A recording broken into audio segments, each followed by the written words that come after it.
L'initiation de paiement, je pense que c'est vraiment un sujet qui est super intéressant.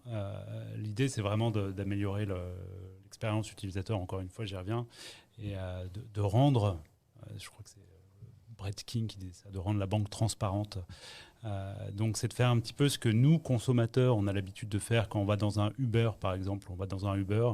La différence avec un taxi elle est assez impressionnante. Hein. On rentre dans le Uber, on sort, on sait qu'on a payé, mais c'est transparent. Alors que voilà, quand on rentre dans un taxi, parfois, il faut faire un détour pour aller tirer de l'argent dans un distributeur. Donc là, l'expérience de paiement, on la sent, quoi. Il n'y a pas de souci là-dedans. Et finalement, l'initiation de paiement, donc ça, c'est quelque chose qui marche avec la carte bancaire. Le virement, lui, ça reste quelque chose d'assez pénible à faire. Hein. Il faut aller sur sa banque en ligne, copier-coller un IBAN, voire s'en souvenir. Et donc, effectivement... Sans souvenir, t'es vraiment plus geek que je pensais. Moi, je connais mon IBAN par cœur. Et donc, effectivement, c'est une expérience utilisateur qui n'est pas agréable. Donc, si on veut rendre le paiement transparent, la meilleure façon de le faire...